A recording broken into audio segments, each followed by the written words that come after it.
মাকে ডাকবে বলে মা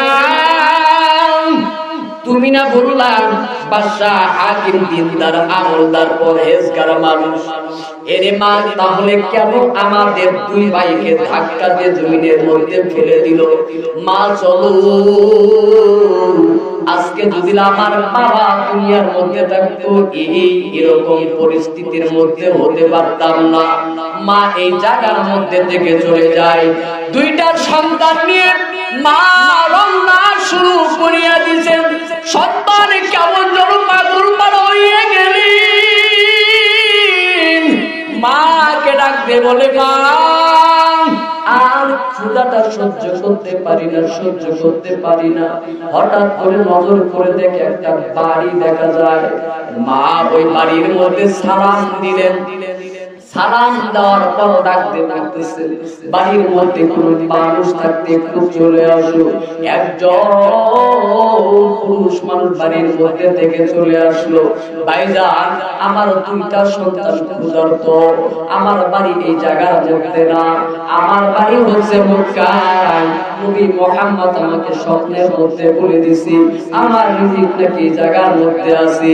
কিন্তু বাদশা হাকিমের দরবারের মধ্যে গিয়েছিলাম, বাদশা হাকিম নাকি আমলদার দিনদার পরহেজগার মানুষ, কিন্তু বাদশা হাকিমের ব্যবহার দেখে বোঝা গেল না না এখন পর্যন্ত আল্লাহওয়ালা হইতে পারে নাই, দিনদার হইতে পারে নাই, আল্লাহ রাব্বুল আলামিনকে পাইতে পারে নাই।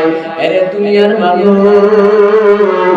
আল্লাহ রাব্বুল আলামিন সেই জন্য এমনি বলে নাই রে বাবা আমি আল্লাহ রাব্বুল আলামিন হেদায়েত দেওয়ার মালিক আমি একমাত্র আমি আল্লাহ তাআলা।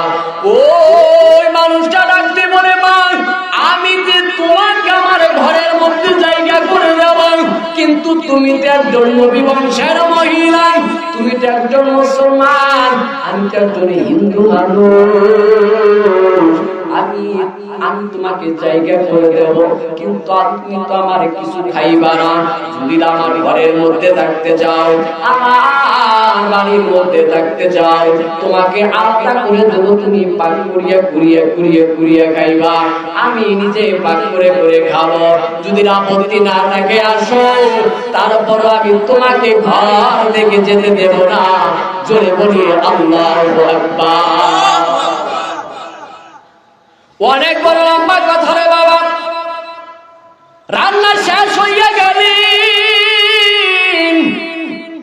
দুইজন সন্তান মাকে ডাকতে বলতেছে আম্মা জান, ওই মুসলমান রাজার দরবারের মধ্যে চলে গেলাম, আমাদেরকে ঘাড় ধাক্কা দিয়ে জমিনের মধ্যে ফেলে দিল। আর একজন হিন্দু মানুষ আমাদের জন্য খানার ব্যবস্থাটা করে দিল। আম্মা জান মনে যদি কিছু না করে, আমরা দুইটা ভাই এই হিন্দু ব্যক্তির জন্য দোয়া করব, দোয়া করব। আপনি আমিন আমিন বলবেন। আল্লাহ রাব্বুল আলামিন যদি এই ব্যক্তিটাকে হেদায়েত দেয় তাহলে আমাদেরই ভালো। জোরে বলি সুবহানাল্লাহ।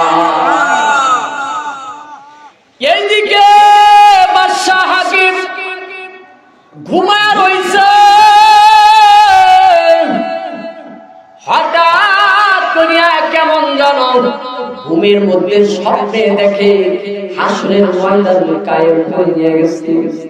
মানুষেরা পাগলের মতন দৌড়ায়, মানুষেরা পাগলের মতন দৌড়াইতেছে দৌড়াইতেছে দৌড়াইতেছে। বাদশা হাকিম দৌড়ায় আর মানুষদেরকে ডাক দিয়ে বলে এই তোমরা কেন দৌড়াইতেছো? কি হইছে, কোথায় যাও? বলে মায়ের নবী রাহমাতাল লিল আলামিন ইমামুল মুরসালিন একটা গাছের নিচে চেয়ার নিয়ে বসে আছে, নবীর হাতের মধ্যে জান্নাতের চাবি। দুনিয়ার মধ্যে যে ব্যক্তি নেককার আমলদার ছিল ওই ব্যক্তিকে নবী মুহাম্মদ চাবিটা দান করবে। জোরে বলি সুবহানাল্লাহ। বাদশা হাকিম মনে মনে চিন্তা করতেছে আমি তো অনেক দিনদার আমলদার মানুষ, বাদশাহ হাকিম ওর পিছনে পিছনে রওনা শুরু করিয়ে দিছে। নবী মুহাম্মাদের সামনে দাঁড়ায় গেছে। মায়ার নবী ডাক দিয়ে বলে, বলো দুনিয়ার মধ্যে দিনদার আমলদার ব্যক্তি কোন মানুষটা ছিল? বাদশাহ হাকিম হাত তুলে ডাক দিয়ে বলতেছেন, পয়গম্বর আমি দুনিয়ার মধ্যে নেককার আমলদার পরহেজগার ছিলাম। নবী মুহাম্মদ একটু কেঁদে দিলেন, ডাক দিয়ে বলেন, না না, তুমি কি দেখো না আল্লাহ রাব্বুল আলামিন সূরাতুল দুহার ভিতরে আল্লাহ রাব্বুল আলামিন বলেছেন, কোন মানুষ যখন ইতিমকে কষ্ট দিল, সে যেন ইসলাম তাকে কষ্ট দিল, ইসলাম থেকে ফারেক হয়ে চলে গেল। এই বাদশাহ হাকিম, আমার একজন বান্দী দুটা সন্তান নিয়ে তোমার দরবারে ছিল কিছু খাদ্য খাওয়ার জন্য, তুমি খাদ্য তো দাও নাই, দুইটা সন্তানকে ঘাড় ধাক্কা দিয়ে ফেলে দিছো, যাও যাও এই চাবি তুমি পাইবা না। বাদশার ঘুমটা ভেঙে গেল, কি বাবার কি দেখলাম কি দেখলাম কি দেখলাম। বাদশার মনটা ভালো না, কেমন যেন ঘন্টার বেলটা বাড়ি দিল। শূন্য দীর্ঘে ডাক দি বলে, শূন্য আসো, আর আমি টাকা চাই না, পয়সা চাই না, আমি চাই দুইটা সন্তান।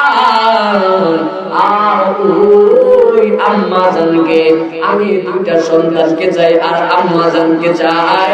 আর নবী মুহাম্মাদের ওই হাত থেকে জান্নাতের টিকিট, জান্নাতের চাবিটা আমি নিতে চাই। জোরে বলি সুবহানাল্লাহ।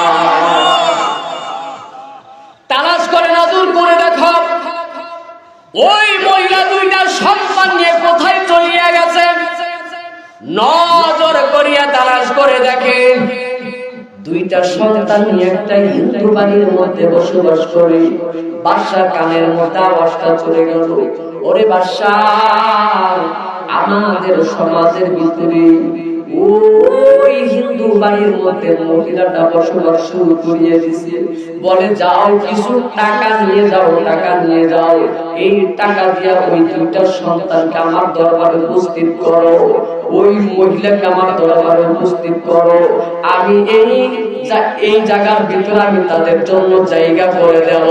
তারপর জান্নাতের টিকিট আমার দরকার, আমার টাকার দরকার নাই, বাড়ির দরকার নাই, আমার গাড়ির দরকার নাই।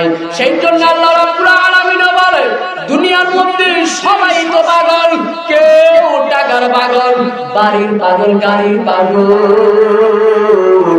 আর যারা আমি আল্লাহ রাব্বুল আলামিনের পাগল, তারা কিছুই চায় না, কিছুই চায় না, কিছুই